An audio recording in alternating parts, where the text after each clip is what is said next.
à tous et bienvenue dans cette émission Iron Squid. Je suis Ponf et je suis avec Tude. Comment ça va, Tude? Très bien, et toi? Grosse banane, grosse banane. Aujourd'hui, nous sommes sur la poule B, la grosse poule B qui nous a procuré tellement de plaisir bien, à la dernière émission. C'est vrai. Où on a pu voir un symbole qui était chaud comme la braise. Ouais, symbole qui a entièrement mérité sa place dans cette poule B. Et alors, si vous n'avez pas vu la poule B, on va vous proposer de voir un bref récapitulatif. Et ça commence tout de suite dans le previous line de la poule B.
Et on est de retour, donc on a vu que la précédente journée avait été très tendue. Et donc j'ai fait un magnifique signe au cadreur. Tout à fait. Il y avait eu de beaux résultats. Donc dans la journée précédente, on a vu symbole. MVP symbole par exemple. Symbole qui va s'incliner au score de 1-2 contre MVP, mais qui a fait de très belles parties, qui a failli l'emporter. Ah, il était pas loin, hein. Concrètement, il a montré deux stratégies complètement innovantes. Les bailing traps qui sont montées à un niveau de skill et d'optimisation absolument... On avait du mal à suivre. Hallucinant. Ouais. Et ensuite le drop roach sur l'armée mécanique de MVP, quelque chose de complètement orgasmique.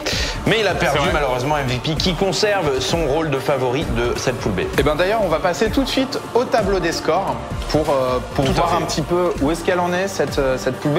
Est-ce qu'il y a une tendance qui se dégage?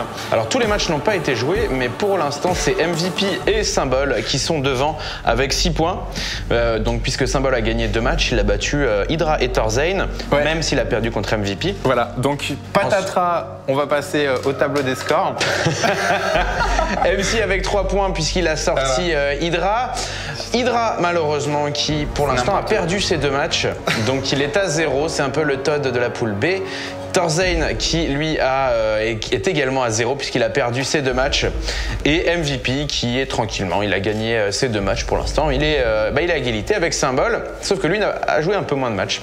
Voilà. Aujourd'hui c'est le sort de Torzane qui va être le focus de cette émission, puisqu'il va jouer contre EG Hydra, donc de la team Evil Genesis, et ainsi que contre MC. Voilà, donc on va passer tout de suite aux fiches des joueurs. Alors comme vous pouvez le voir à l'écran, on a la fiche de Torzane. Torzane qui a été révélé à la TSL fin 2011, TSL 3, donc organisée par Team Liquid et Poker Strategy si je ne me trompe pas. Ça a été la révélation de cette TSL, mais il faut savoir qu'avant ça, Torzane c'était un joueur de Warcraft 3 où il jouait humain. Et là donc il a fait plusieurs clans sur Starcraft 2 et il a choisi le clan Moose, pardon, qui est un gros clan nord-européen. Et voilà, donc Torzane, un des meilleurs joueurs Terran. The Spoon Killer comme on l'appelle, puisqu'il a un style de jeu très soft, très dans l'euthanasie finalement. C'est-à-dire qu'il va pas aller au contact, au front, faire des pushs, des multidrops qui vont vraiment mettre la grosse pression comme pourrait le faire un MVP par exemple. Ouais. Mais dès qu'il va choper un petit avantage, eh ben, il va reculer, et puis il va faire des SCV, il va gérer sa macro, il va reprendre un petit avantage et puis il va reculer, et puis voilà. Et il va laisser mourir son adversaire finalement. Il va le laisser dans l'agonie. Donc je ne sais pas si c'est beaucoup plus plaisant de perdre de cette manière-là. En tout cas, il est appelé le Spoon Killer, puisque quand on tape une fois avec une cuillère, ça ne fait rien, mais quand on tape pendant 6 heures, ça fait un petit bleu. Donc voilà. Ah, c'est très imagé comme comparaison, effectivement, et je trouve que ça résume pas mal son style de jeu. Et alors face à lui, il va avoir EG Hydra, dont on va vous passer l'affiche à l'écran. Donc Hydra de la team Evil Genius, le joueur américain, un des joueurs les plus connus au monde, connu notamment pour ses rage quits, mais il en a peut-être un petit peu fait sa marque de fabrique, et ça lui permet de se commercialiser, de se faire connaître. Mais qui a quand même un niveau qui n'est pas dégueulasse. Il avait fini, il a un bon niveau, ouais. Il a fini aux IEM Monde. Il a gagné une IEM Monde. Bon, c'était il y a quelques temps.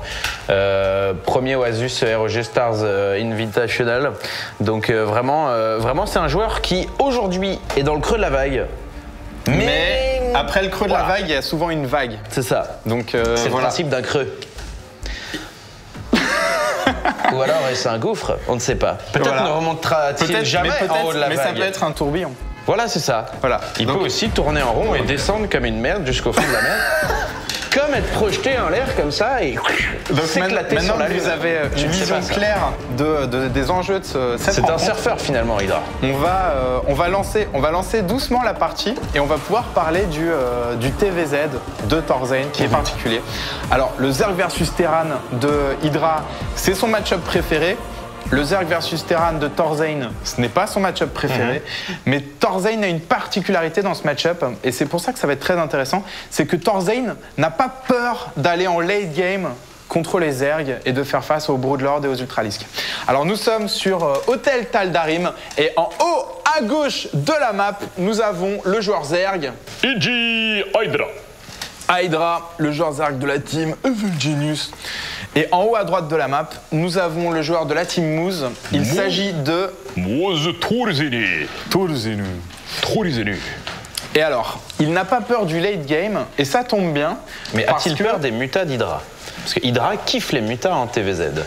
Non, je pense que Thorzane a l'habitude de gérer les mutas. Après, on est sur une carte où l'utilisation des mutas n'est pas si compliquée que ça. Mais en même temps, il y a d'autres compositions qui sont possibles sur cette map. Donc voilà, on ne sait pas encore ce qui va se passer. Si on peut montrer le milieu de la map est assez ouvert pour utiliser des roach aussi, roach infestateur. Donc Hydra, parce que ça se prononce Hydra, a toutes les cartes en main. Sauf le début de partie en fait, parce que si on peut montrer la colline sur la B2, on a une zone qui peut fortement pénaliser la B2 du joueur Zerg. Par exemple, si Thorzane décide de faire un ascenseur contre Hydra. Donc il y a beaucoup de joueurs Terran qui partent sur cette stratégie, sur cette map. Effectivement, ça lui permet d'agresser en même temps avec un petit tank, là, un ou deux petits tanks en soutien comme ça, et ça permet vraiment d'aller choper quelques drones, de sauver les marines si jamais les bannings arrivent vers le bas, s'ils arrivent vers le haut, tu peux les redescendre. Bref, pour un Zerg, c'est une tannée monumentale à supprimer, et ça fait bien marrer les Terrans. Je pense que Thorzane ne se privera pas d'utiliser ce petit trick de la map pour rendre fou son adversaire Hydra.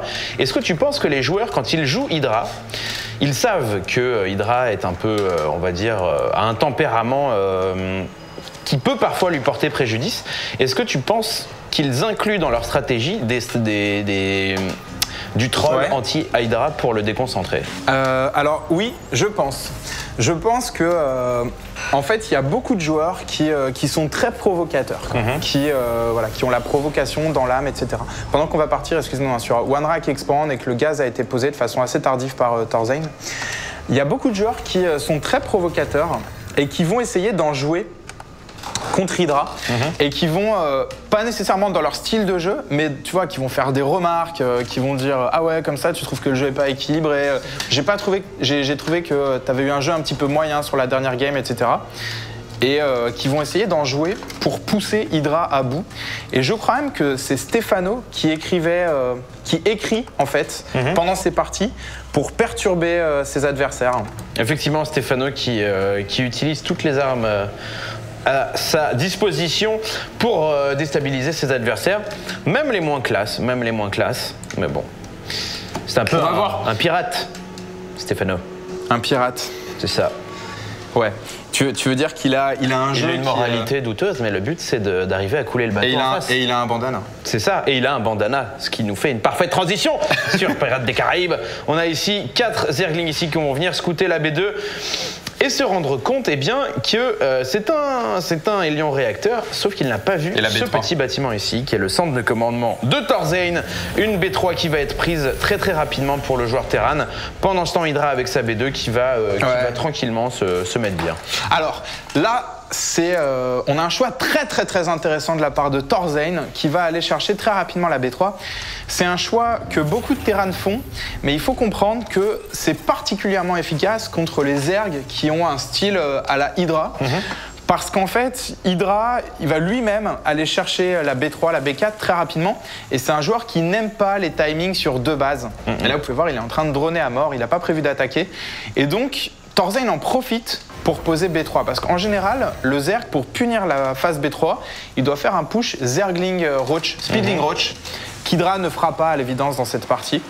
Voilà la chambre d'évolution qui a été posée, donc il n'a vraiment pas l'intention de le faire. Et ça va permettre à Thorzane de mettre à profit cette 3e base. Donc voilà, ici quelques speedings de Hydra qui vont venir choper l'information à un VCS qui est tué. Oh, 2 VCS, c'est pas mal, why not? J'ai envie de dire pourquoi pas. Et effectivement, Hydra, c'est un joueur qui a d'une part la particularité d'aimer beaucoup les grosses grappes de Mutalisk et ensuite les parties macro. C'est-à-dire que, comme tu le dis, il fera rarement des Baneling Bust, des all-in donc à base de Baneling Speedling, et il va souvent chercher la B3, la B4, installer son jeu, et une fois que son jeu est installé en mode macro, là il devient presque inarrêtable. C'est un joueur qui est extrêmement talentueux et voilà, c'est le défi de Thorzane, ça va être d'empêcher Hydra de caler son jeu comme il le souhaite, et il va falloir le perturber, ce bon Hydra. Ouais, alors pour l'instant, Thorzane qui va essayer de contenir le creep. Donc on a un début de partie standard, hein. On a tank en mode siège, le steam qui est en train d'être recherché. Donc là, Thorzane qui n'a pas prévu de sortir, voilà la tumeur qui n'est pas annulée. Et on a un début de partie standard qui me laisse à penser que... Alors par contre, ce qui est surprenant, c'est qu'Hydra n'a pas commencé à taper les rochers qui sont là, tu vois. Et j'ai l'impression que ça surprend aussi Thorzane. Il se dit, non mais attends, moi je suis déjà sur B3, enfin j'ai 3 stations orbitales, et mon adversaire n'a même pas commencé à taper les rochers. Donc qu'est-ce qui me prépare? Bah effectivement, les lions ici qui empêchent un peu les bons vieux speedlings d'aller défoncer ces rochers. Donc pour l'instant, eh bien, Hydra est con. Attention, magnifique circle de la part d'Hydra qui ouvre les hostilités avec ce joli surround. Très beau move de la part du joueur Zerg qui perd pas énormément de speedling pour le trade. Ouais, et qui va scouter. Et alors Thorzane qui sort avec un seul tank. Et ça, c'est très risqué. Il va aller essayer de choper cette position, mais il va prendre cette position, c'est bien, mais il n'aura pas d'unité aérienne, donc il est forcé de faire un scan. Hydra qui passe à l'attaque. Et je pense que c'était pas une super idée de la part de Thorzane qui va tout se faire nettoyer. Oh, c'est joli quand même. Hein. Et qui là, pour le coup... Il a fait un semi-push en fait. C'est-à-dire que là, il aurait peut-être pu attendre 30 secondes et ramener ça sur son armée. Il a essayé, j'imagine, de faire produire énormément de speedling à son adversaire. Hydra n'est pas du tout tombé dans le panneau. 27 speedling seulement. L'amélioration d'attaque et de défense qui sont maintenant recherchées pour les speedling d'Hydra. Et c'est enfin qu'il va pouvoir se débarrasser de cette caillasse. Ouais, mais alors, pour être honnête... Je comprends pas très bien ce push tank marine, parce que comme il a posé une 3e station orbitale, mon petit ponf, et ben il avait moins de marine et moins de tank, et il est arrivé plus tard, et c'est logique, parce qu'il a investi dans la 3e station orbitale. Il a vu que son adversaire n'avait pas de 3e base. Je pense qu'il n'était pas obligé d'attaquer à ce moment-là, il aurait pu attendre. Le temps ne jouait pas forcément en sa défaveur. Après, je comprends qu'il va lui prendre cette position qui, on l'a dit et répété, hein, qui est très favorable au Terran et qui est le seul moment dans la partie, pour être honnête, où la map est favorable au Terran, c'est maintenant. Mais dans 5 minutes, la map est tellement grande que d'après moi, elle devient favorable aux Zerg. Et à noter qu'Hydra est en train d'utiliser un style. Il a changé son kung-fu à Hydra. Alors son style de kung-fu qui change radicalement, puisque là, il est parti sur un style plus à la Stefano, infestateur speedling 2-2, au lieu de Mutalisk. Et attention ici, le steam défensif. Oh, le sur.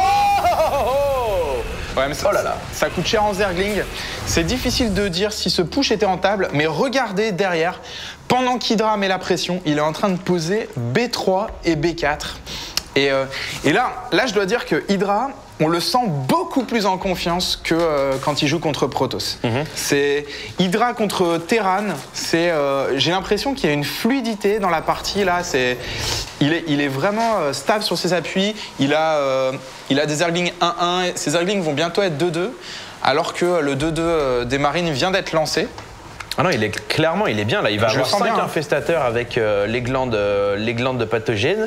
Donc, il va pouvoir fungle dans tous les sens. Je donne pas cher de la peau de l'ami Thorzain. Attention, Idri, un drop qui va être vu. Hydra qui scoute légèrement avec cet Overlord et le drop qui va quand même finir sa course dans la B2 du Zerg. Ouais, donc bon, ce drop qui ne va pas infliger de dégâts. Alors, 3 infestés de Terran. Le fungle, très bonne opération. Alors là, très bonne opération de la part d'Hydra. Et Thorzain qui n'en a pas profité. Alors ce drop encore était... Bon, non, ce drop a eu un avantage quand même de la part de Thorzain. Il lui a permis de scouter que c'était infestateur, que c'était pas muta. Maintenant, faire un drop de 8 marines qui a été scouté contre un Zerg, si ça te permet pas de prendre une position avantageuse, ou de poser une base, ou de déplacer ton armée, tu vois, on se demande si c'est vraiment rentable de faire ce genre de drop. Mais là, ça lui a permis de scouter les infestateurs. Ça ressemble à j'ai perdu le premier push, je sais que je suis derrière, j'ai besoin de gagner du temps pour ramasser plus de tanks, toujours plus de tanks. Donc je vais sacrifier un... Moi je trouve que ça ressemble à ça. Après j'ai peut-être tort, mais ça ressemblait à une stratégie un peu désespérée pour gagner du temps. Même si Thorzain, eh bien, se retrouve devant au niveau de la population. Tu vois, on est à peu près au même niveau au niveau income. Ouais, mais c'est parce qu'en fait, Hydra est en train de faire un switch. Hydra est en train de rechercher le tier 3. Hydra a posé 6 Spinecrawlers. Alors, à des endroits stratégiques pour éviter de se faire dropper, je pense. Voilà, là, il y en a 2. Ouais, d'accord, ok. Donc, il n'a pas envie de se faire dropper. C'est bien, franchement, c'est bien. Il est en train de préparer le tier 3 et la grande aiguille qui est lancée. Et donc, il va faire Zergling, Infestateur, Broodlord, ce qui n'est pas une composition standard. En général, on part sur Ultralisk. Regardez les améliorations, hein, les Ultralisk qui auraient été 3-3. Mais les Broodlings, en fait, le tir des Broodlords est considéré comme un tir à distance. Ah oui, donc cependant, les Broodlings sont corps à corps, sont 3-3 également. Ça fait des Master Broodlings. Ouais, donc et l'avantage de cette transition, c'est qu'elle ne sera pas attendue. Alors, elle coûte cher cette transition Broodlord pour Hydra, mais elle ne sera pas attendue par le joueur suédois. Le joueur suédois qui va perdre quelques marines là-dessus et qui va au passage dévoiler son intention de prendre B4 avec ses quelques marines. Thorzain qui est en train d'avancer et Thorzain qui doit infliger beaucoup de dégâts avec ce push. Oh là là, le fungle, oh là là, et j'adore quand ça fait ça. J'adore quand ça fait ça. Ah, il faut pas donner ses infestateurs, les Zerglings qui passent à l'attaque. Des deux côtés. Oh là là, Hydra qui prend la fight des deux côtés. Hydra qui va continuer. Alors je sais pas s'il va tout nettoyer, Quoique, non, il reste... Grâce à 5 marines, les tanks vont survivre. Mais Hydra qui se retrouve à 142 pop contre 112 contre Thorzain. Sauf que cette fois, il a les Broodlords. Et si on regarde les unités de Thorzain, il n'y a pas un seul Viking dehors. Et là, Hydra qui... Il fait la game parfaite. Hein. Là, pour l'instant, il est devant.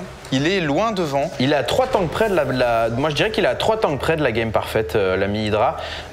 Si jamais il avait réussi à repousser... C'était possible de repousser ce push avec la compo qu'il avait. Après, il a peut-être eu un positionnement qui ne l'a pas forcément servi. Voilà, il n'a pas réussi à choper les 3 derniers tanks. Cependant, il a réussi à passer sur les Broodlords. Et ça vaut des points, j'ai envie de te dire. Parce que les Broodlords contre Marine Tank, eh bien, il n'y a pas mieux. Ouais, il n'y a pas mieux. Et là, Thorzain qui s'en rend compte.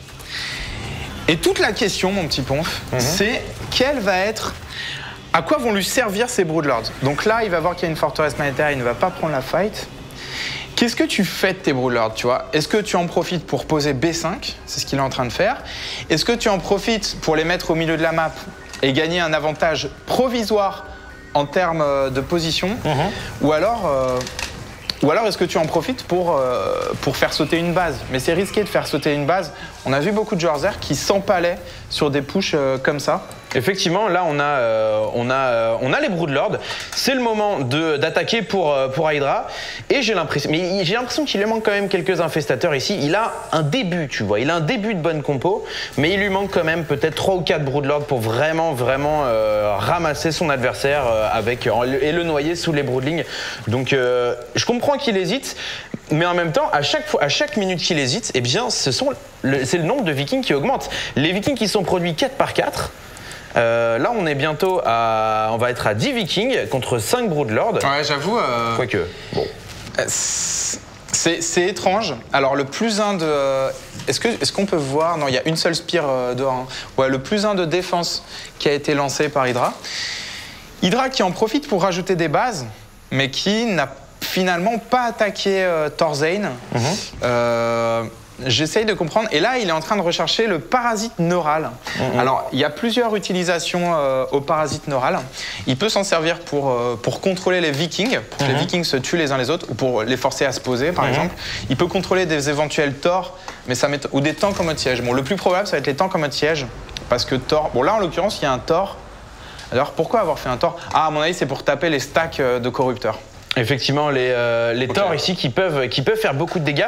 Et j'ai vu pas mal de Zerg, effectivement, quand ils commencent à avoir pas mal d'infestateurs, bah, finalement, l'upgrade contrôle neural, tu n'es pas sûr que tu vas l'utiliser. Peut-être que voilà, tu n'auras pas le loisir d'utiliser cette grande amélioration, mais tu l'as fait quand même, dans le doute, histoire peut-être de choper un VCS et de pouvoir commencer à construire. Et alors là, regardez, on va voir comment il va utiliser contrôle neural. Hein, mais Thorzane qui a localisé l'armée de son adversaire. Et je voulais voir s'il allait s'en servir pour faire des EMP, mais non, pas d'EMP. Les Broodlords qui passent à l'attaque, les Vikings qui prennent la fight, la bonne concave, la concave qui est meilleure là pour le joueur Terran. Oh, c'est joli, des Fungal ici sur toute l'armée du Terran. Les UMP qui ont fait du dégât, comme tu le dis, les Svedlings finalement à l'attaque, tous les tanks qui sont tombés. Et en fait, il a attendu que Thorzane désiège ses tanks pour envoyer les Speedlings. C'est magnifique le move d'Hydra ici. Et Thorzane ici qui est mis sous pression et qui va devoir, eh bien, nous faire une boxer. Tout simplement, il va falloir contrer les Broodlords d'une manière ou d'une autre. Même si les Vikings sont splittés, il a pris quand même super cher sur son armée, le bon Thorzane. L'économie d'Hydra qui est solide, 1002 minerais, 802 gaz. Ouais, les unités perdues qui sont à peu près égales des deux côtés. Et alors, est-ce que cette attaque était rentable? En gros, là, ce qui s'est passé, c'est que Hydra a sacrifié beaucoup d'unités et beaucoup de gaz, mais pour supprimer une grosse partie de l'armée de Thorzane. Bon, mais il n'a pas réussi à passer. C'est pas évident. Alors, je pense que l'objectif d'Hydra, c'était de se dire j'aurai plus de facilité à rajouter des bases que toi, donc je sacrifie mon armée contre la tienne, on fait un échange d'armée, je perds mon armée, tu perds ton armée, mais derrière je rajoute des bases et je pars du principe que tu auras plus de mal à en rajouter. Mais pour l'instant, Hydra, pour être honnête, n'a pas été très menaçant sur les bases de Thorzane, tu vois, genre la B4 n'a pas été contestée. Cette B5 là, on va voir s'il va l'empêcher de se poser, mais pour l'empêcher de se poser, encore faudrait-il la scouter, tu vois, et il a pas de Zergling sur les emplacements possibles. Cela dit, il y a 2 Zerglings qui patrouillent là, j'ai l'impression. Effectivement, 2 Zerglings ici qui patrouillent et un Viking qui est en train... Bon alors 6 drones, c'est pas mal. Mais c'est ce que j'allais dire, en fait, j'ai l'impression que Thorzane ne harasse pas suffisamment son adversaire. Il n'a pas vraiment fait de drop pour aller choper des bâtiments, à moins qu'on en ait raté un, mais non, tous les bâtiments qui sont full life. Non, il n'y a pas eu beaucoup de drops. Mais en late game, Thorzane, c'est un joueur qui en late game va arrêter les drops. Et là, il va devoir faire face à l'armée d'Hydra. Hydra qui se remet à trade. Et regardez, Hydra qui empêche le command center de se poser. Et donc, c'est une bonne opération de la part d'Hydra. Un Thorzane qui va bientôt être à court de ressources. Mais il ne faut pas qu'il sacrifie son armée. Là, il va falloir faire attaquer ses ultralisques. La concave qui est encore une fois meilleure pour le joueur Terran. Mais il y a de bons Fungal. Il n'y a plus un seul Broodlord. Broodlord, pardon, mais au sol. Il n'y a pas beaucoup, il n'y a plus de fungle, c'est dommage. Les EMP de Thorzain qui ont fait tellement de dégâts. Et Hydra, même s'il est en train de rip-up comme un cochon, 12 ultra et une bonne tripotée de Zergling, il va laisser à Thorzain l'occasion de se venger. Cependant, l'économie supérieure d'Hydra pourrait tout simplement lui faire gagner la game. Là, voilà, qu'est-ce que peut faire Thorzain? Il est à 163, il a du mal à remax. Pendant ce temps, Hydra, en quelques clics, revient à 200 pop. Thorzain doit absolument supprimer des couveuses maintenant s'il veut gagner cette game. Ou alors au moins poser ce command center. Et ça, c'est là j'attends de voir si Hydra va avoir la lucidité de faire un run-by. Là, il faut faire un run-by. Il vient libérer son command center. Et regardez, Hydra qui en profite et qui va attaquer. Mais alors, il est à 200 de pop, mais où est toute son armée? Parce que là, je vois, il n'y a pas beaucoup. Elle est là. Ah, c'est une armée lente. Et Thorzain qui court chez lui. Et qui va laisser du coup la porte ouverte dans sa base. Et Hydra qui ne se fait pas prier pour venir faire du dégât ici, qui va choper quelques VCS. Les infestateurs qui vont prendre en fungle. Attention, le fungle, attention, les vikings qui auraient pu être fungle. Il n'y a pas d'énergie, les ultralistes qui passent à l'attaque. Il y a beaucoup de tanks qui vont sauter là-dessus. Il va falloir bien micro-gérer. Hydra qui est en train de produire full ultralisque. Et qui reste à 200 sur 200 à chaque fois. Pour l'instant, Thorzain qui revient dans sa base, mais qui est peut-être un peu tardivement, est en train de se rendre compte qu'il a des ultras dans sa B2. Et ça, c'est une découverte qui ne fait pas plaisir généralement. Surtout quand ils sont en train de te découper les ghosts. Ici, on a les ghosts de Thorzain qui constituent à peu près le seul contre à ces ultralisques. Tout est tombé. On a quelques vikings qui vont se poser et faire du dégât. Ah mais c'est incroyable ce qui est en train de se passer. J'ai l'impression que Hydra va s'imposer dans cette partie contre Thorzain. Thorzain qui a 100 de pop, qui n'a plus grand chose. On a 200 de pop contre 100 de pop. Alors il y a une base qui mine, hein, je sais, mais là les ultralisques sont dans les bâtiments de production de Thorzain. À noter probablement un des candidats au best move de cette poule B. Hein. Thorzain qui lève ses vikings un par un avant de sauver son Thor qui est dans le rouge. Ça sera probablement dans un Previously In. Mais également Previously In, les ultras dans ta base, mec. C'est ça Previously In aussi. C'est tous les ultras d'Hydra qui sont maintenant améliorés, 5 en armure et 3 en attaque, et qui ne rencontrent aucun obstacle. Il n'y a rien pour les fumer. Ouais, mais il va back en fait parce que si on peut montrer la base de Thorzain, elle est très bien construite. Et en fait, les ultras ne passaient pas entre les bâtiments. Et ça, je suis sûr que c'est calculé. Hein. Et donc... Alors, je vais juste finir. Les ultras ne passaient pas entre les bâtiments et Thorzain en a profité pour abuser de ce positionnement et pour péter les ultras. On va faire une petite pause. Et histoire de bien intérioriser ce qui s'est passé. Hein. Donc une belle victoire d'Hydra. Et on vous retrouve tout de suite après. À tout de suite.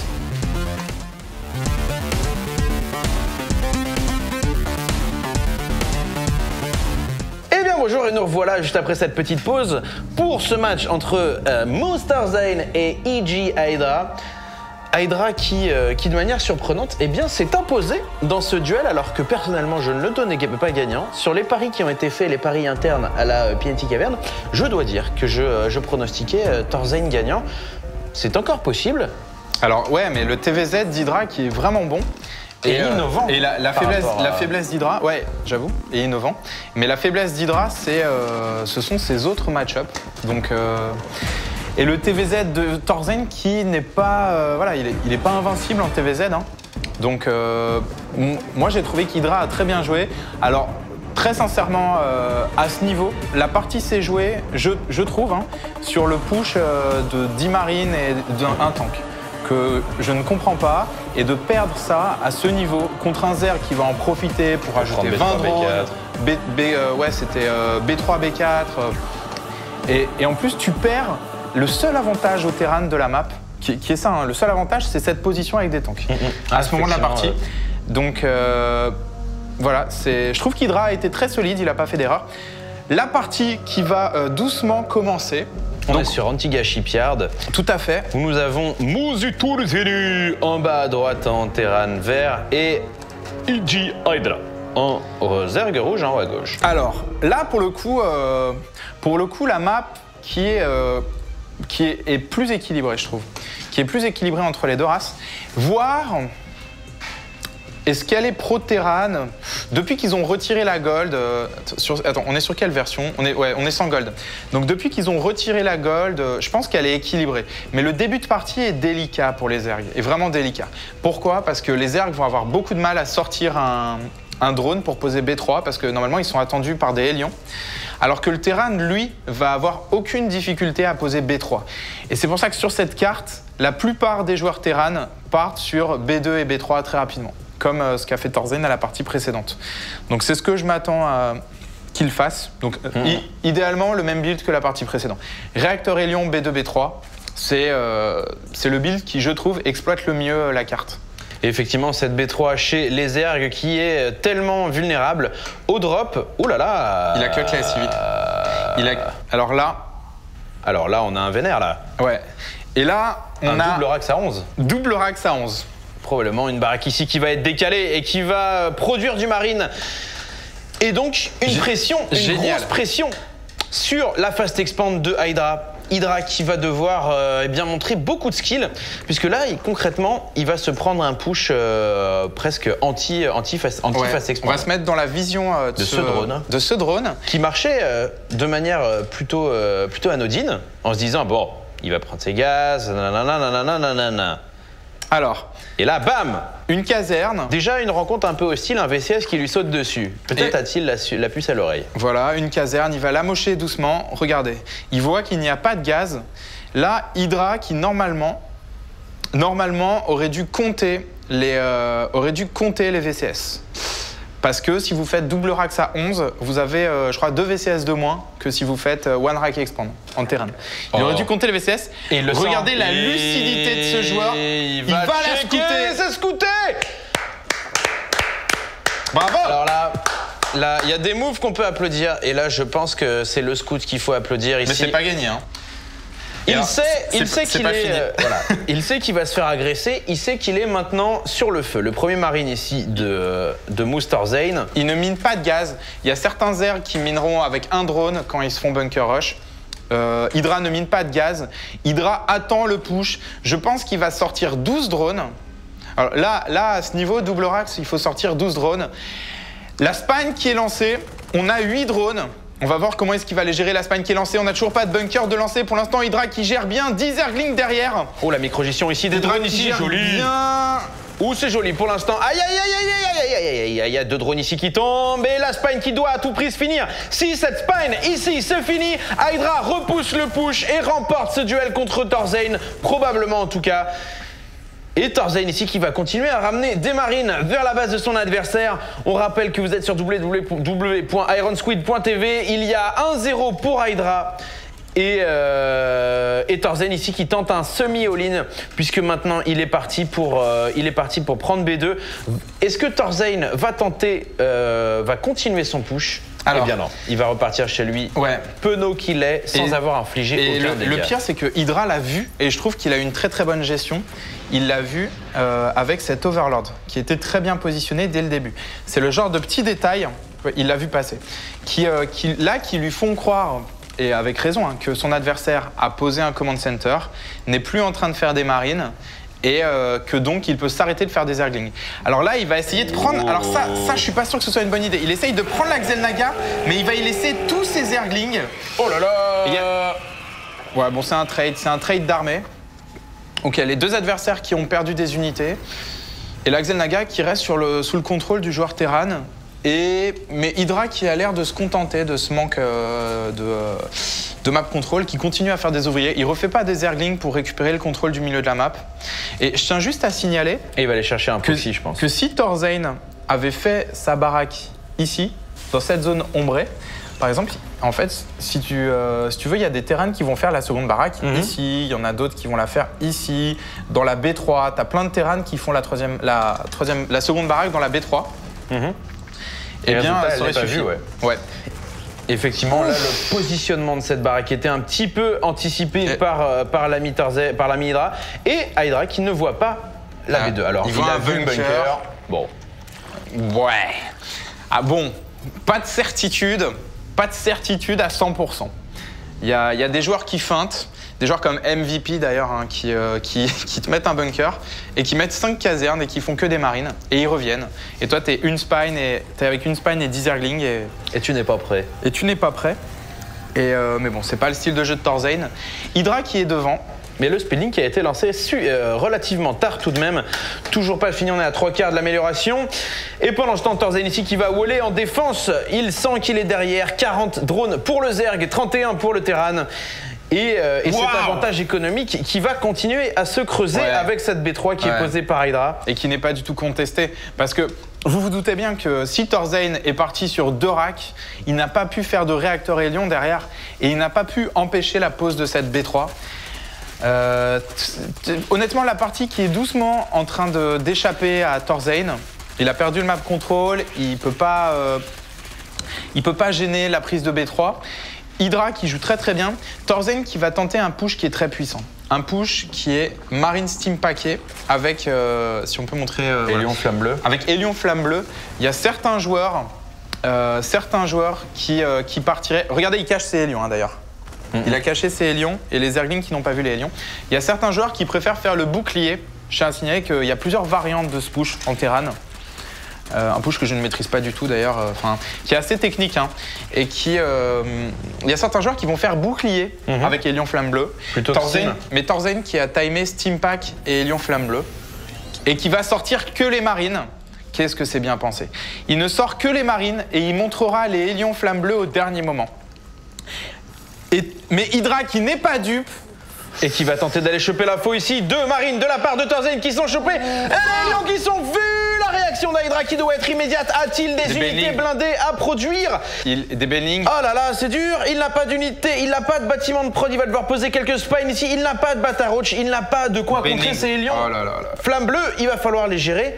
Avec des speedlings. Ouais, ça va être délicat. Il va falloir les gérer avec des speedlings. Bonne chance. Là, c'est étrange qu'il n'y ait pas de bâtiment à bending. Et je pense qu'il y a au moins une base qui va sauter pour Hydra là-dessus. Ça va être chamallow fest ici dans la B3 de Hydra. Hydra qui va devoir envoyer ses Zerglings sur les tourmenteurs, un peu comme des moustiques sur un essuie-glace. Sur un autoroute, voilà. Et résultat, j'ai peur que ça ne fasse pas beaucoup de dégâts. Un petit coup d'essuie-glace et c'est parti quoi. Ouais, et ça faut bien voir que c'est le push qui avait mis fin par exemple aux espoirs de Stefano à la Blizzard Cup par MVP en fin 2011. Donc c'est un push qui est très puissant et qui punit un Zerg qui part sur les Zerglings 1-1, ou Mass Zerglings, ce qui est le style de jeu de Hydra. Donc un push qui est bien timé, un joueur Terran qui va être très, très réaliste et qui va back. Il va pas tenter l'impossible, il a forcé beaucoup de Zerglings, il a empêché la construction de drones. Voilà, on est à 50 récolteurs et 2 mules contre 62. Ça va pour le Terran. Et qui va back, histoire de conserver ses Hélions. Après, la faiblesse de ce push, c'est que qu'est-ce que tu fais de tes Hélions ensuite? Qu'est-ce que tu fais de tes Hélions? Alors tu t'en sers dans le prochain push, mais avoir une armée qui a un mix de mecs et de marines, où tout coûte du minerai, parce que les Hélions et les marines, ça coûte du minerai, donc il faut faire un choix. Qu'est-ce que tu améliores? Tu améliores les Hélions ou tu améliores les marines? Bref, ça, c'est une armée early game Terran, qui est puissante en early game, mais qui perd de la puissance plus la partie avance. Donc là, il l'a rentabilisé. Et le top, ce serait qu'il continue à garder ses Hélions en vie. Bah effectivement, là dès qu'il y a un roach ou un infestateur qui va pointer le bout de son nez, le Hélion marine qui va commencer qui va devenir beaucoup moins impressionnant. 4 mutalisques en production pour Hydra le Zerg qui repart sur les bases classiques. Le Mass Hydra, une bonne grosse grappounette de 60 mutalisques. Ça met bien quand même, c'est confortable et ça permet d'arraser dans tous les sens et de rendre fou de son adversaire et voire même en fin de game, oh là là, c'est ouvert. Et ça permet vraiment, limite, de le prendre en frontal quand il y a une énorme grappe de mutalisques, ça devient presque inarrêtable. Ouais, et là, on a un second push qui est très bien timé. Pendant qu'Hydra va essayer de récupérer la Xel'Naga du milieu avec ses mutas, les mutas qui sont scoutés, les tourelles qui sont instantanément lancées par Thorzain. Alors, je pensais qu'il allait push. En fait, l'avantage de push serait forcer les mutas à défendre. Ça aurait empêché les mutas d'attaquer. Mais là, Thorzain qui ne push pas, alors que là, pour le coup, il a un bon compte de tank et de marine. Donc là, il pourrait push. Hein. Mais il ne va pas push. Et résultat, il laisse du temps à Hydra pour se faire une armée. Il laisse du temps à Hydra pour récupérer le map control, pour venir le harass avec les mutas. Et pour droner, tout simplement, pour récupérer le retard qu'il avait eu en perdant cette B3. Et il va donc Hydra qui va balancer quand même une petite douzaine de drones à 14 minutes de jeu. Pendant ce temps, au milieu de la map, c'est Torzen qui avance et qui va prendre le map control avec ses Hélions et s'avancer de manière inarrêtable et inéluctable vers la B3 de Hydra. Hydra ici qui va essayer de défoncer avec des spines, mais ça ne va pas suffire. Hydra a-t-il de quoi contrer son adversaire? Y a-t-il suffisamment de bending? Les mutas qui sont ramenés en renfort, et ça n'est jamais une bonne nouvelle quand vous êtes forcé de rameuter vos mutas au-dessus des marines. Là, la fight qui est prenable des deux côtés. Là, ça va être purement de la micro-gestion. On a un bel avantage avec les Hélions Flamme Bleue. Hydra qui passe à l'attaque. C'est magnifique. On a un split, les tanks qui tombent, mais les bendings qui n'ont pas connecté. Torzen qui survit. Là, ça va être puni par une base qui saute. Ah, il n'y a pas d'infestateur ici. Et les Overlords. Et ça, c'est la game. Ça aurait fait tellement de dégâts ici. Un ou deux Fungal sur l'armée de Torzen qui aurait pu tout changer. C'est engagé.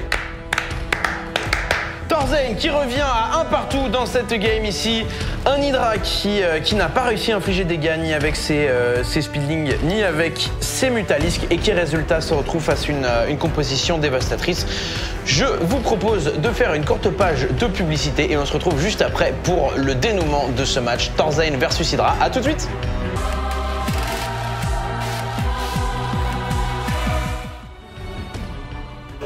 Et nous revoici après cette courte page de publicité. Vous êtes bien sur www.ironsquid.tv. Les VOD sont disponibles 2 jours après la diffusion donc, de cette émission. C'est-à-dire que les émissions du dimanche sont donc disponibles le mardi et les émissions du mercredi disponibles le vendredi. Dans la VOD précédente, dans l'émission précédente, j'avais malheureusement annoncé que c'était samedi. Et bien non, c'est vendredi. Donc on pourra en profiter. Et alors 2 jours. Mais 2 vrais jours. 2 jours. 2 jours de 24. 2 jours calendaires. Bah, des jours ouvrés, des jours confétudes. C'est des jours entre 24 et 36 heures. Mais on va essayer d'être calé. On va essayer d'être carré là-dessus. Okay. Ça ne devrait pas poser de problème. Non. En tout cas, ce sera pas. On devrait être dans les temps. Ce sera pas plus. Si on n'est pas dans les temps, ce sera bien la première fois qu'on fait quelque chose en retard. Oui.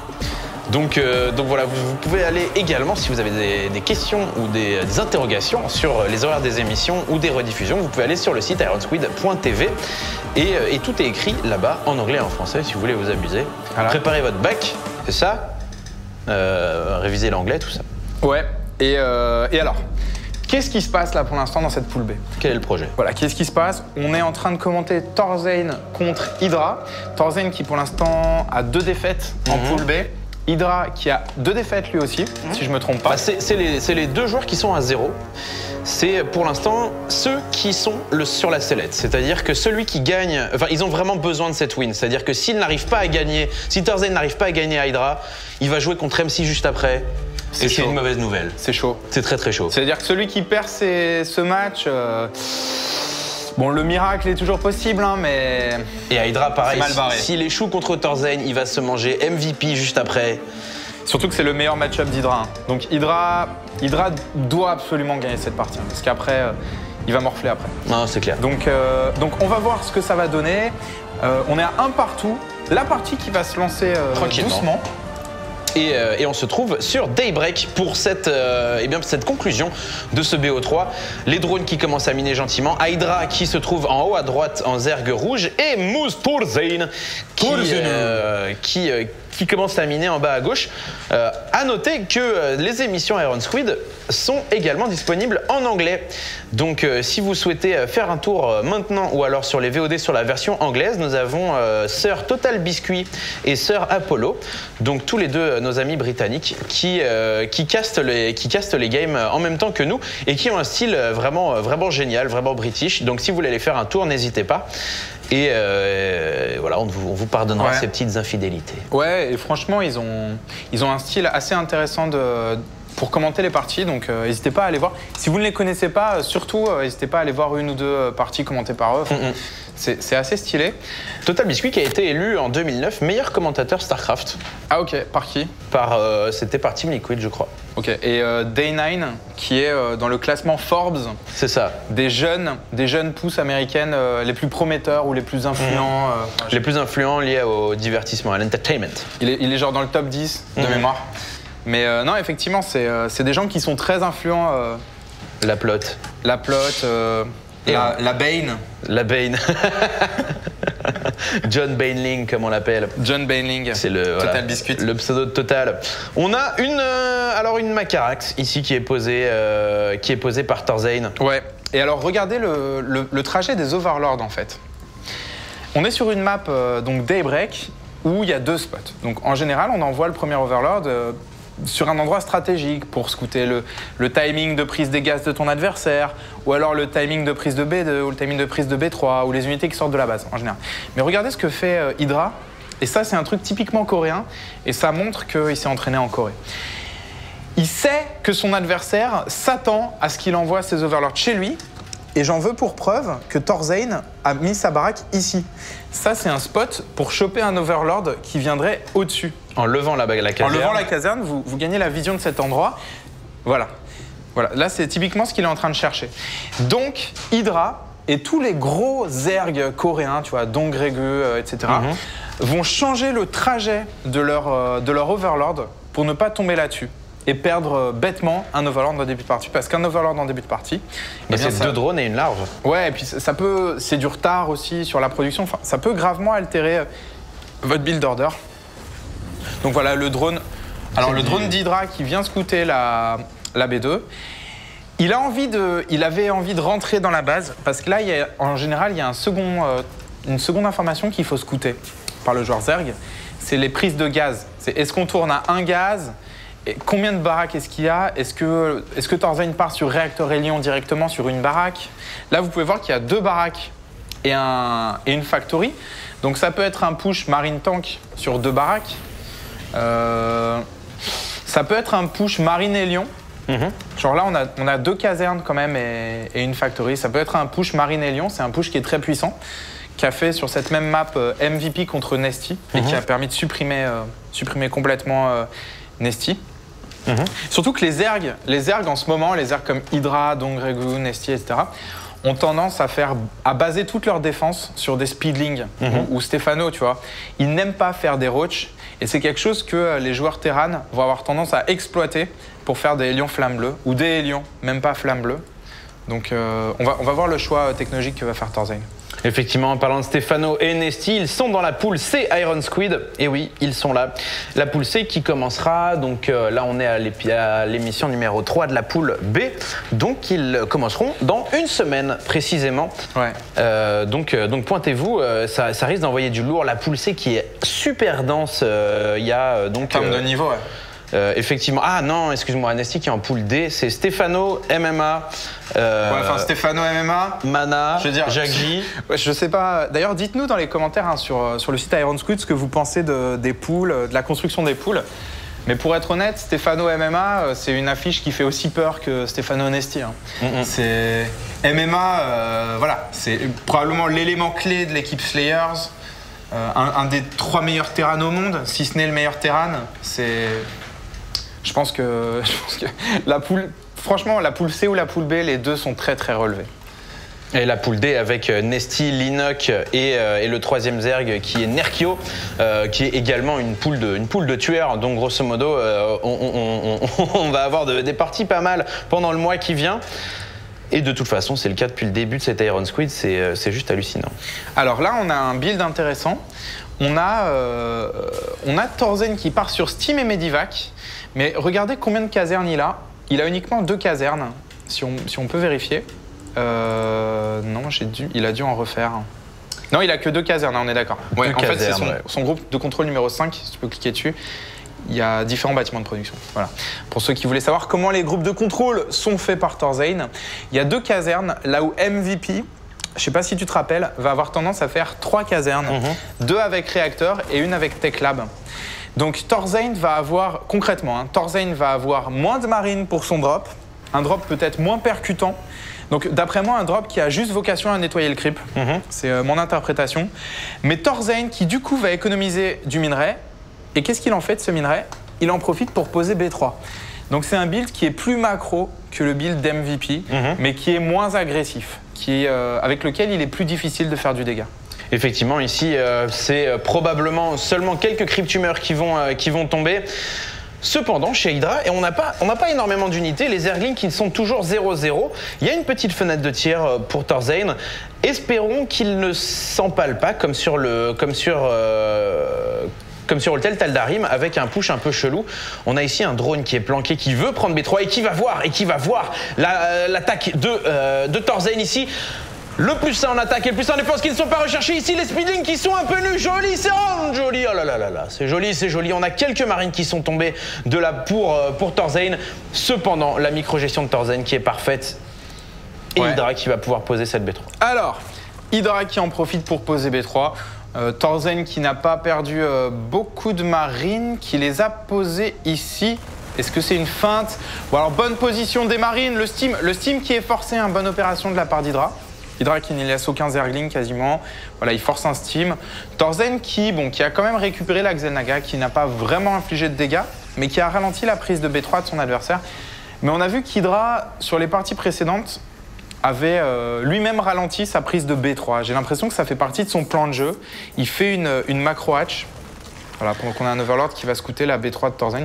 Il fait toujours une macro hatch avant de partir sur sa propre B3. Donc, je pense pas que Hydra soit tant perturbé que ça par ce drop. Voilà, il va venir tester. Je pense pas que ça allait vraiment gêner. Là, par contre, il va profiter de quelque chose d'intéressant. Il va passer à l'attaque. Il sait qu'une partie de l'armée de Thorzain n'est pas revenue. Il va échanger des Zerglings contre des marines. Et il va surtout choper ce tank ici. Le tank qui va sauter. Et la forteresse planétaire de Thorzain qui se finit juste au bon moment. Ouais, et c'est surprenant qu'il ait posé une forteresse planétaire. Sur cette map, dans ce match-up, 90% des joueurs Terran vont poser, une station orbitale pour avoir plus de mules et un bunker, parce que ça suffit à défendre. Ça suffit à défendre cette base, une station orbitale et un bunker qu'on pose en général ici. Donc c'est un peu surprenant. Peut-être qu'il se sent sous pression, effectivement. Peut-être qu'il n'a pas envie de se faire jambon par un run-by de Zergling 2-2. Les Zergling 2-2 ou alors 3-3 avec l'amélioration Crackling qui mangent des forteresses ou des stations orbitales, mais en 2 secondes. C'est assez impressionnant à voir. Donc voilà, il va sécuriser sa B3. Pendant ce temps, ici, on a Thorzain qui continue en essayant de chercher son map control et qui, depuis tout à l'heure, ne perd aucun marine. À chaque fois, il ne prend pas beaucoup de Zergling. Mais en tout cas, il ne perd pas de marine. Et quelles sont les améliorations des marines? Les marines, pendant ce temps, qui sont améliorées un partout et qui... Et il vient de lancer le 2-2. D'accord, il a attendu un peu avant de lancer le 2-2. Et encore une fois, comme à son habitude, Hydra qui va passer devant au niveau des améliorations. Mais cela dit, je suis pas sûr que ce soit une si bonne opération que ça, de poser ses marines, de les remettre dans les medivacs, etc. Parce que résultat, ça permet à Hydra de localiser les medivacs de son adversaire et de ne pas être inquiété au niveau drop. Et Hydra n'a pas été inquiété au niveau drop. Et résultat, regardez, il est en train de poser B4. Au niveau income, il en est à 80 drones. Donc là, 80 drones, bon, il en refait 7, mais il peut s'arrêter de faire des drones. Et il se met à avoir une économie vraiment, vraiment solide. Donc... Là, effectivement, le harass de Thorzain qui n'a pas été pour l'instant bien efficace. Il n'a pas accédé au drone du Hydra. Donc concrètement, il est probablement dans la pire situation dans laquelle puisse se trouver un Terran.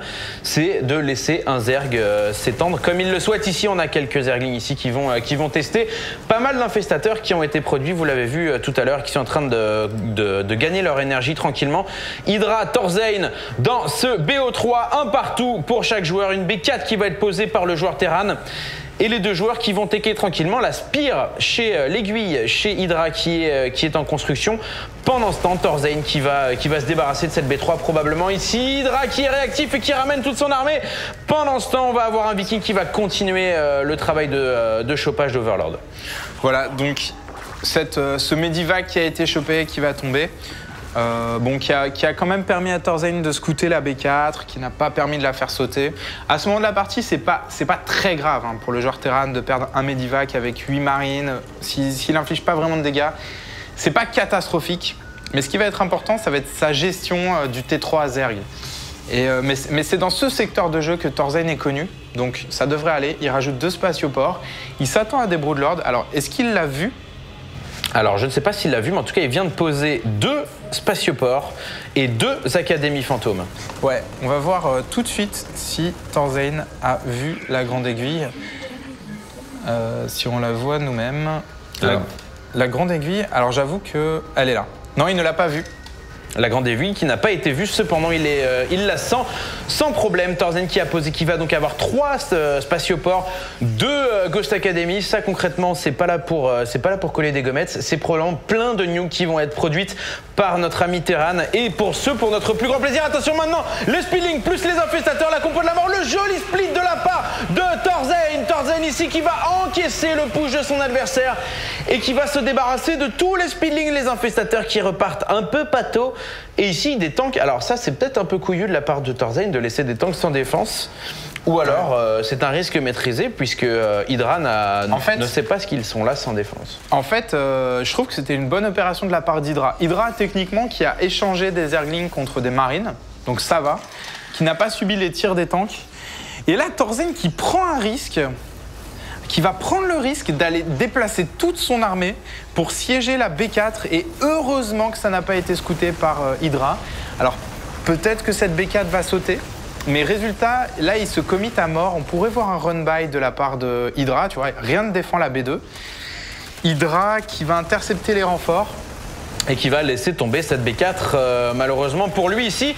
Les renforts qui sont interceptés de la part de Hydra et les Broodlords qui continuent à être produits tranquillement pour l'instant. On est à 3 Broodlords et quelques corrupteurs, un autre Broodlord en production. Les améliorations au contact qui sont recherchées. Torzane qui repart après avoir fait le dégât. Et Hydra, là, qui, du coup, vient quand même de laisser... tomber une base, mais... gratuitement, quand même. Il a supprimé... honnêtement, regarde, le compte d'unités perdues est similaire des deux côtés. Ce qui signifie que le joueur Zerg est devant de ce point de vue-là, parce que normalement, le Zerg doit perdre plus de ressources que le Terran. Moi, je pense que c'est pas la mort, cette perte de base. Hydra qui avait été devant économiquement, qui a perdu une base, qui en repose 2 autres...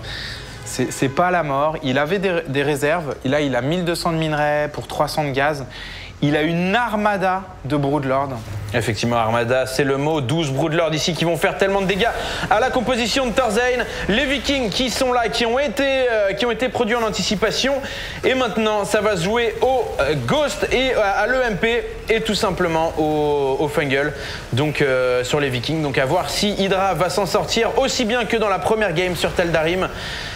Ah là là, la tension qui est à son maximum ici. On rappelle que les joueurs sont à 1 partout et qu'ils ont 0 points pour l'instant. Ils ont 2 défaites à leur actif dans leur pool Iron Squid.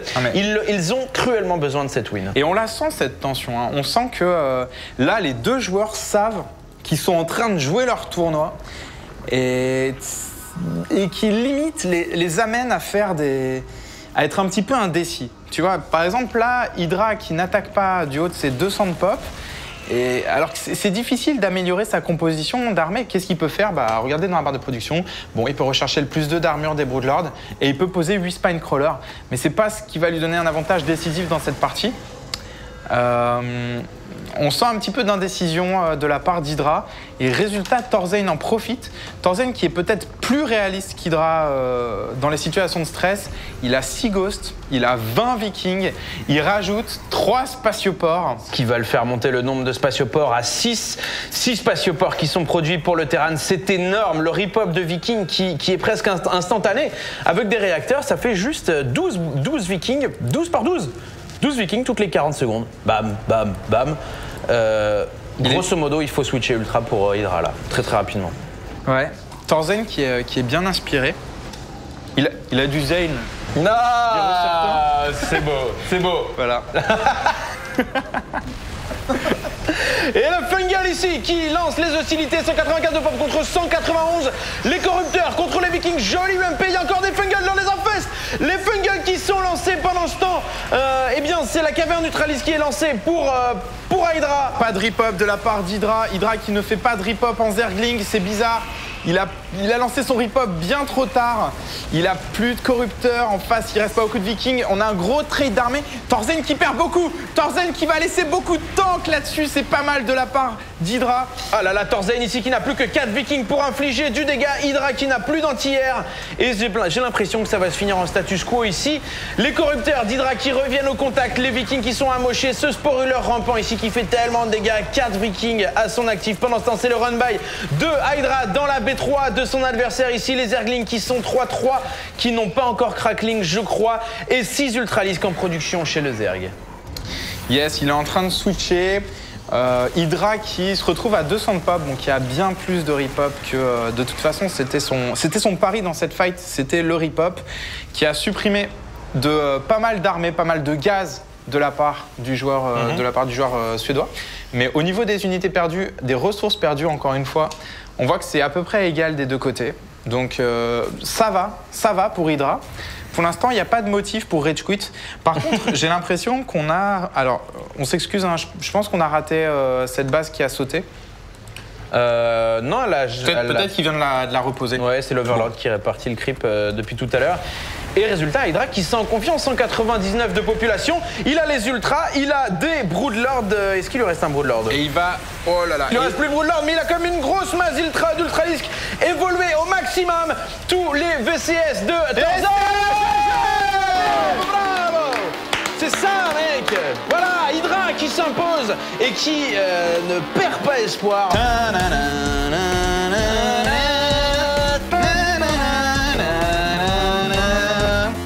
Donc voilà, l'hymne américain pour ce cher Hydra. On est ravis qu'il gagne cette game. Pourquoi? Eh bien parce que du coup, vous allez pouvoir entendre son thème qui a été composé spécialement par Inuchronia. Vous savez que chaque joueur dans Iron Squid a un thème musical qui lui est composé. Et résultat, le thème d'Hydra qui va vous être diffusé pendant cette courte page de publicité. Si vous n'avez pas le pu, vous aurez son thème. On remercie Inuchronia pour leur talent, leur temps et leur implication dans le projet Iron Squid. Toutes les musiques d'Iron Squid sont faites par Inuchronia. Vous pouvez les retrouver sur leur page YouTube notamment. On va lancer une courte page de publicité et on se retrouve juste après pour le match MC versus Torzen. Restez dans le coin, ça va envoyer du lourd. À tout de suite.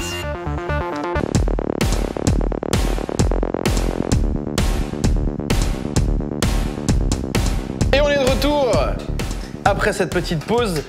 Torzen contre Hydra, le match fut fantastique. Ouais. Beaucoup d'informations. Alors, vous avez pu entendre le thème de Hydra pendant cette pause.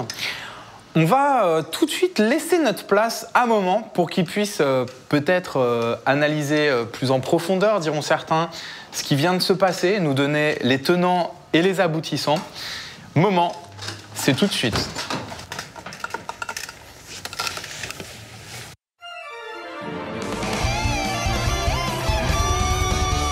Hey, salut tout le monde. Et voilà, je domine la domination. Ah, ça marche pas la machine à fumer marche pas. Je les ai virés, mais la machine ne marche pas. Alors qu'est-ce que je fais là? Là, je vais parler du BO3 de Hydra Torzen, un match très très important, vu qu'il vient d'être commenté. Le match où Hydra et Torzen ont tous les deux défaites. C'est un match où il faut gagner, parce que celui qui perd est éliminé. Il est éjecté. Donc je vais parler d'un move qui est assez, on va dire, qui est pas mal. Parce que, bon, enfin, un move qui fait un peu toute la différence, donc je vais vous le montrer. Alors, hop, on va le lancer dans la game. Bim, bim, bim, bam, hop, lecture. Donc alors, j'explique de ce qui s'est passé exactement dans la game. Hydra et Torzen, ils se connaissent bien, ils se sont joués déjà pas mal de fois en Amérique, en Europe et tout. Donc ils ont des antécédents. Alors Hydra, fait les BO comme classique contre un Terran. En plus, c'est Tal'Darim, une map super grande qui est plutôt Zerg, sauf dans des positions comme ils le sont, où Torzen peut faire un timing assez rapide, où il peut prendre la pente. Donc tout simplement, ce qui se passe, c'est que Hydra, donc on peut voir la game, Hydra il prend B2 rapidement. Tranquillement, il n'y a pas de problème. Et là où je vais complètement expliquer, c'est que là, ça va être joué un peu greedy, et Torzen va faire un move, ou va faire un BO qui est assez bizarre. C'est que Torzen prend B2 assez rapidement, on le voit, et il fait un deuxième command center. Ça veut dire qu'il joue greedy. Qu'est-ce qu'il est greedy? Il joue vraiment sur l'économie, il joue vraiment genre, je vais pas attaquer, je vais jouer sur l'économie et tout. Les Zerg ont l'habitude de jouer contre ces joueurs-là, ces joueurs double command center. Donc il agresse, il voit combien il y a des lions, il voit il y a combien de CV, donc il voit à peu près que c'est bizarre, il n'y a pas beaucoup de marines, c'est rien et tout. S'il se passe un truc bizarre, Hydra sait qu'il y a, le deuxième CC. Là, c'est les terrains, c'est le nouveau timing. Les nouveaux BO qui se passent maintenant, c'est la nouvelle mode. Ouais, je fais double CC chez moi, c'est plus économique, j'ai 3 mules et voilà, tu peux pas m'attaquer. Donc qu'est-ce qui se passe que Hydra, donc il va jouer double grade, il fait double chamber, hatch, macro hatch.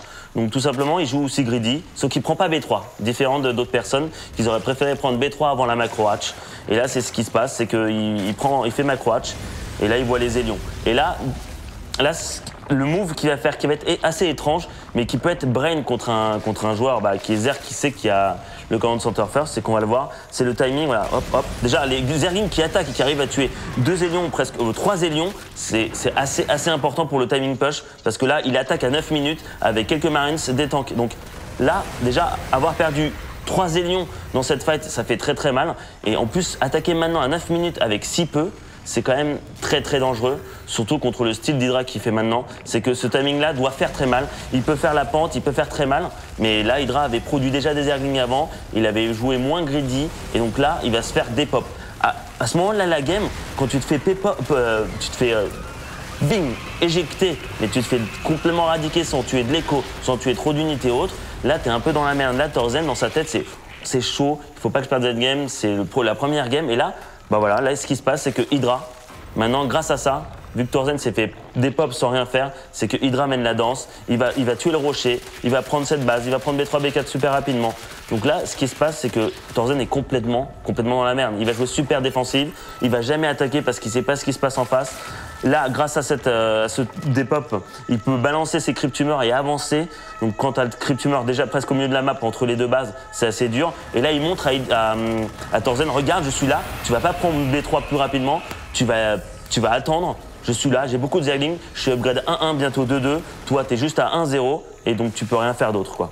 Et là, Thorzen doit jouer super défensive, Hydra peut prendre B4, B5, peut prendre les gars super rapidement, et là c'est, voilà, quand tu as un Zerg qui mène la danse et qui sait qu'il doit gérer le micro, là, le drop qui est vu, enfin, là, Hydra, s'il joue vraiment bien, il peut pas perdre la game. Thorzen le sait, Thorzen doit jouer sur les drops, sur les moves, là, le drop qui était complètement delete, enfin, là, Thorzen, tout ce qu'il fait, il est complètement éradiqué, delete. Et là, à partir de là, Hydra, voilà, on va voir, hein, la game, ça se passe comme ça. C'est qu'Hydra, complètement grâce à ce dépop d'unité, il a B3, il a B4. Thorzen prend B3 que maintenant. Il est vraiment en délai dans tout, dans les upgrades. Il passe à 3-3. Il passe à. Enfin, là, c'est surtout le problème de ce qui se passe avec Thorzen, c'est qu'il attaque à un timing super étrange où il se fait avoir là, le magnifique fungal.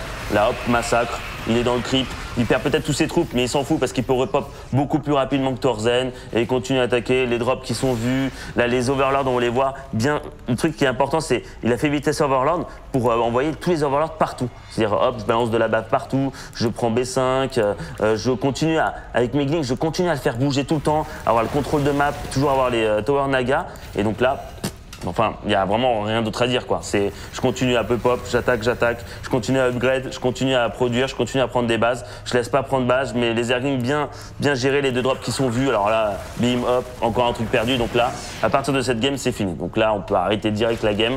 Parce que là, vous savez ce qui s'est passé, hein, vous l'avez vu. Le seul problème, c'est ça, c'est que à cause de cette game, psychologiquement, Thorzen, il est pas très bien.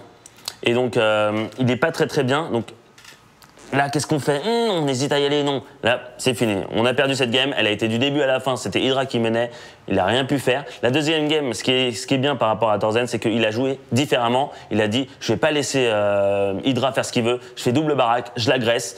Je lui montre que je l'agresse, c'est-à-dire qu'il va complètement changer son BO. Et finalement, c'est ce qui s'est passé, c'est qu'il a pris B3 au lieu de faire macro hatch. Et là, il a fait un timing push où il a fait Zergling et Lion, Marines et Lion. Il a tué la B3, il est reparti. Il a réussi à tuer pas mal de glings et il est revenu avec des tanks et il a complètement défoncé Hydra. Et donc là, ça s'est complètement palm out. Et donc là, c'est à 1-1. La troisième est super importante et là, ça se joue en en game importante, hop, c'est pas double baraque, ça joue sur à peu près les mêmes BO que la première, sauf que là, Thorzen, dans sa tête, c'est que il hésite à attaquer, il y va pas parce que il sait pas ce qui se passe. Finalement, il prend B3 avec Macroach beaucoup plus tôt que la première que Taldarim. Et là, finalement, c'est Hydra à jouer un peu psychologique, c'est-à-dire qu'il sait qu'il va pas se faire timing attack comme à la première parce que c'est à cause de ça qu'il a perdu Thorzen.